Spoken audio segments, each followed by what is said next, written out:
Bien, bonjour et bienvenue dans ce webinaire sur le sujet de la séquestration du carbone.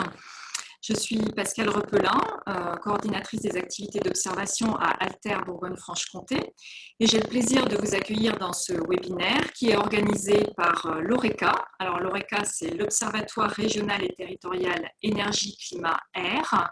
Il est piloté par la région, l'ADEME et l'ADREAL et il est mis en œuvre par Alter et Atmo Bourgogne-Franche-Comté avec le partenariat scientifique du laboratoire TEMA de l'Université de Bourgogne-Franche-Comté.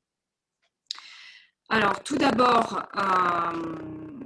quelques informations pratiques pour pouvoir bien profiter de ce webinaire. Alors déjà, nous vous précisons que nous respectons les règles sanitaires pour organiser ce webinaire. Donc, même si vous nous voyez intervenir sans masque, eh bien, sachez qu'on a organisé l'espace pour pouvoir respecter les gestes barrières. Et puis, donc, si vous avez un problème technique, vous pouvez nous le signaler par le chat. Donc, le chat, c'est le bouton QR questions-réponses. Vous pouvez également, si vous avez un problème de son, rejoindre le webinaire par téléphone. Donc, vous avez les numéros qui s'affichent sur l'écran. Et puis, il faudra préciser le numéro du webinaire qui s'affiche également à l'écran.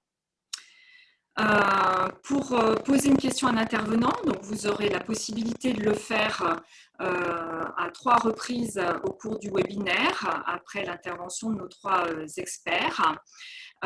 Vous pourrez poser de préférence une question en lien avec la séquence concernée et puis n'hésitez pas à le faire tout au long de l'intervention et pas forcément à attendre la fin de l'intervention. Voilà, quelques mots maintenant d'introduction, de mise en contexte pour vous présenter le déroulé du webinaire. Alors, pour limiter le réchauffement climatique, l'État français s'est engagé dans l'atteinte de l'objectif de la neutralité carbone d'ici 2050. Donc, neutralité carbone, c'est d'une part réduire les émissions de gaz à effet de serre liées à nos activités et puis d'autre part accroître le stockage de carbone pour atteindre un équilibre de la balance entre les deux, donc entre les émissions d'un côté et les absorptions de l'autre.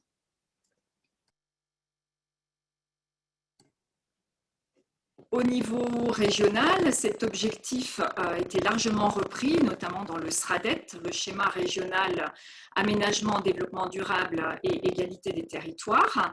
Et à l'échelle locale, les territoires engagés dans un plan climat, donc un PCAET, ont l'obligation depuis 2016 de réaliser une estimation de la séquestration de carbone sur leur territoire.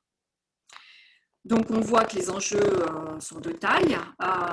Pourtant, les notions qui s'y rattachent sont souvent des notions scientifiques, pas forcément très simples à appréhender. Et on constate que les territoires manquent parfois d'expertise sur le sujet. Et c'est un sujet encore récent pour eux. C'est pourquoi nous commencerons donc ce webinaire par une présentation des principales notions liées à la séquestration du carbone, en quoi les écosystèmes permettent de rendre ce service de séquestration du carbone. Et là, je passerai la parole à mon collègue David Michelin, qui est coordinateur à Alter du pôle appui à la transition et référent biodiversité. Donc, nous découvrirons avec lui où est principalement stocké le carbone en Bourgogne-Franche-Comté et puis comment une petite variation de ce stock de carbone peut avoir un impact important sur le climat. Nous verrons également que cette question de la séquestration de carbone, si elle est un enjeu important pour le changement climatique, c'est aussi une question qui est à la croisée d'autres sujets qui sont également cruciaux, notamment la fertilité des sols, pour ne citer que celui-là. Dans un second temps, nous aborderons les pistes d'action qui peuvent être favorables au maintien ou à l'accroissement du stockage de carbone. Et là, on pourra peut-être voir qu'il y a parfois de fausses bonnes idées sur le sujet. On verra également sur quel levier on peut s'appuyer pour développer ces pratiques favorables. Et là, je passerai la parole à nos 3 experts qui ont bien voulu être avec nous aujourd'hui, et je les en remercie, et qui parleront des enjeux sur les différents milieux. Alors, nous aurons déjà pour la forêt en premier lieu Sylvain Laplace, qui est chargé de mission développement forestier aux communes forestières de Bourgogne-Franche-Comté.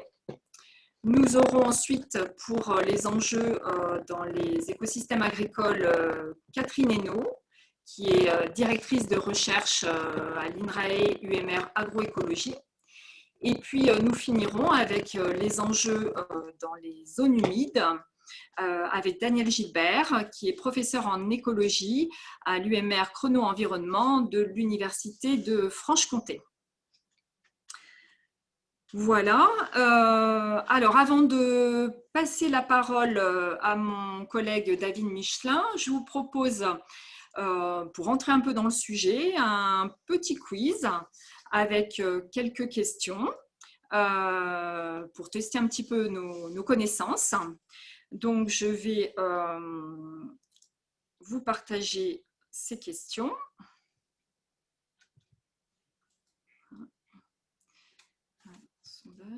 Vous allez voir apparaître 2 questions sur votre écran que je vais vous relire.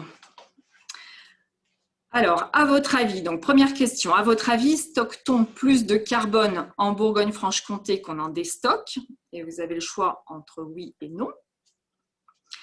Et puis, deuxième question, d'après vous, quel est le milieu qui a le plus grand potentiel de stockage de carbone par hectare? Et là, vous avez plusieurs possibilités. Les cultures, les forêts, les prairies, les vergers, les vignes. Et puis, vous déroulerez le menu déroulant à droite pour voir également les zones humides et les zones urbanisées. Voilà, donc je vais vous laisser quelques instants pour voter. Et puis, nous nous retrouvons tout de suite après.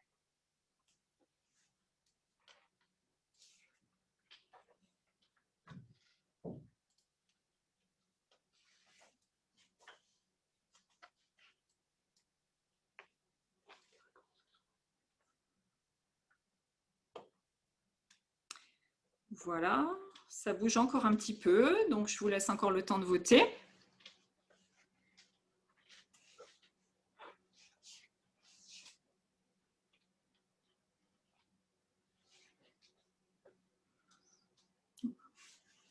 Encore quelques votes.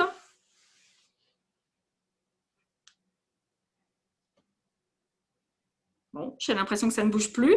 Donc, je vais mettre fin au sondage et puis nous allons partager les résultats ensemble. Alors, la première question, est-ce qu'on stocke plus de carbone en Bourgogne-Franche-Comté qu'on en déstocke? Vous êtes 63% à penser que non. Et la seconde question sur quel est le milieu qui a le plus grand potentiel de stockage de carbone par hectare.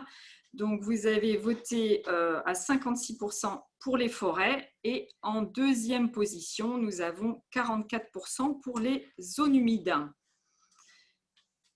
Alors, je vais passer la parole à David qui va nous dire si vous avez vu juste ou pas.